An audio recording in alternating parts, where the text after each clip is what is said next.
기생충 영화 이후 봉준호 감독의 8번째 장편 영화 복제인간을 소재로 한 에드워드 애슈턴 작가의 SF 소설 미키 세븐을 원작으로 하는 미키 세븐틴 영화 보고 왔습니다.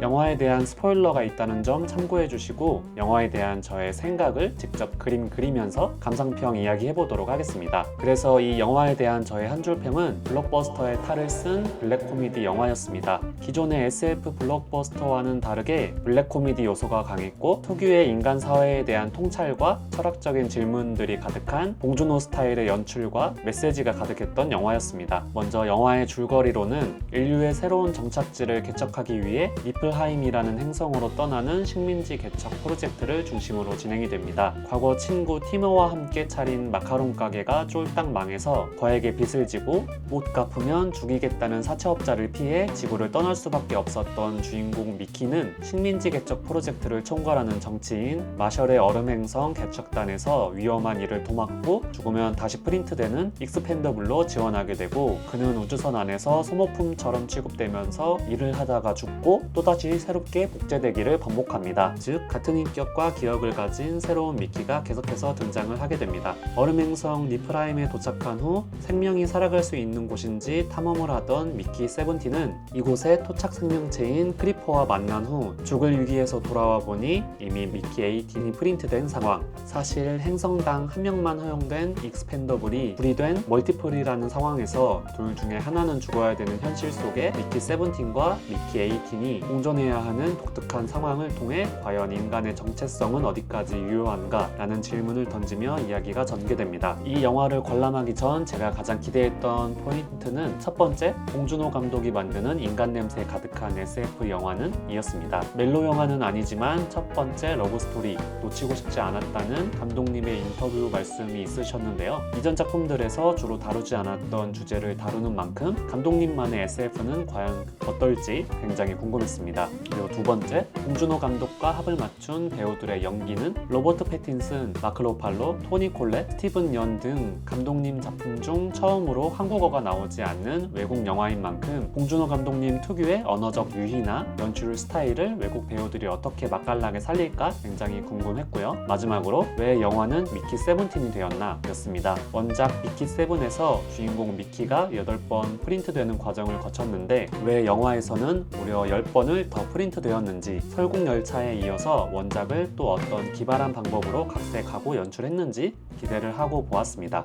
그렇게 기대감을 갖고 영화를 봤고요. 영화 후 감상 포인트, 좋았던 점과 아쉬웠던 점 나눠서 이야기해 보도록 하겠습니다. 좋았던 점 첫 번째는 배우들의 연기력이었는데요. 특히 주인공 로버트 패틴슨의 새로운 모습을 보아서 좋았습니다. 이런 목소리도 있었나 싶을 정도로 미키 세븐틴을 신선한 연기로 보여주었고 완전히 다른 성격 1인 2역을 완벽하게 소화했다고 생각했습니다.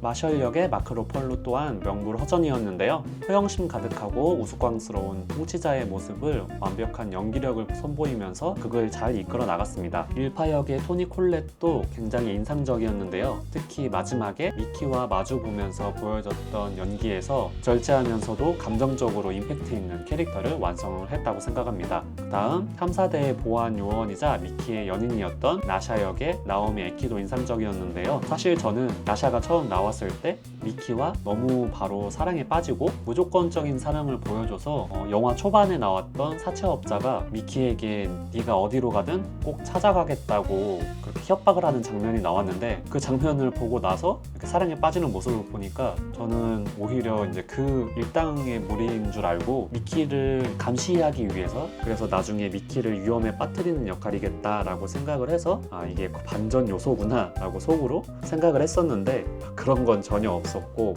오히려 미키를 진심으로 사랑하고 미키뿐만 아니라 생명 자체를 사랑하는 모습을 보여주면서 더 매력적인 캐릭터가 되었다는 생각이 들었습니다.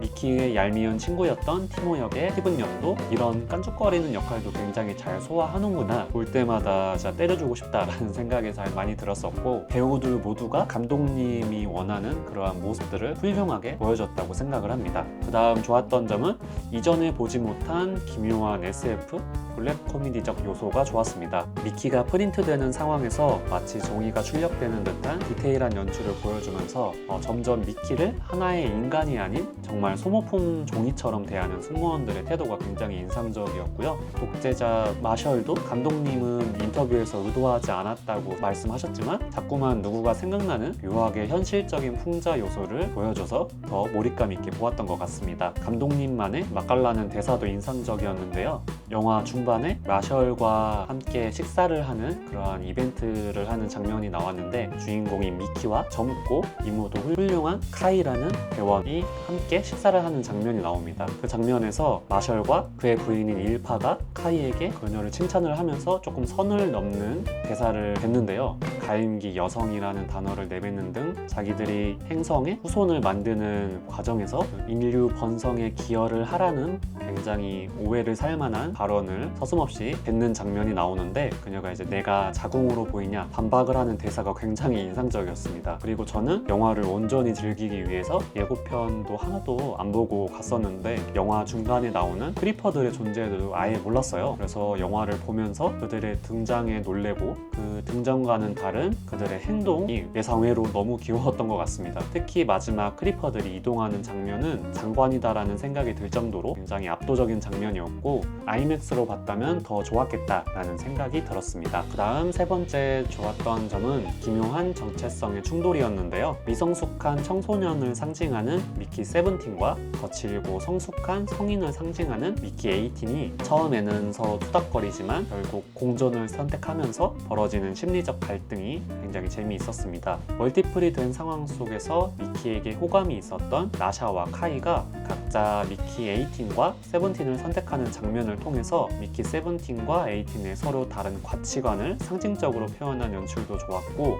결국 후반부에 자신의 과거를 위해서 미키 에이틴이 희생을 하는 장면도 인상적이었습니다. 미키 에이틴의 희생을 통해서 미성숙했던 미키 세븐틴이 결국 스스로 온전한 하나의 인간으로 살기 위해 선택을 하는 장면 뒤에 자신의 플레임이 나오는 연출을 통해서 완벽한 하나의 작품으로 마무리를 잘 해준 것 같습니다. 굉장히 재미있게 잘 봤지만 아쉬웠던 점 또한 존재했는데요. 첫 번째는 중반부의 흐름이 조금 지루했다라고 생각이 들었습니다. 뭔가 기생충을 기대했던 팬들에게는 이번 영화가 긴장감이 쌓이기는 하지만 후반부로 갈수록 그 긴장감이 휘몰아치는 전개가 없어서 좀 답답하다라고 느낄 수도 있을 것 같습니다. 저도 영화 전체적으로 재미있게 봤지만 중반부가 조금 지루한 흐름으로 이어지는 느낌을 받았고 이 기조가 이어지다 보니까 이후 하이라이트 전투에서도 퍼지기도 하고 굉장히 스펙타클한 상황 속에서 그만큼의 쾌감을 느끼지는 못했던 것 같아서 조금 아쉬웠던 것 같습니다. 다음 철학적인 메시지가 강한 만큼 팬들에게 좀 취향을 탈 수도 있을 것 같다라는 생각이 들었습니다. 그간 홍보를 통해서 뭔가 봉준호 감독님만의 SF 영화가 강조되었던 만큼 단순한 SF 액션 영화를 기대했다면 많이 실망을 하실 수도 있을 것 같습니다. 그만큼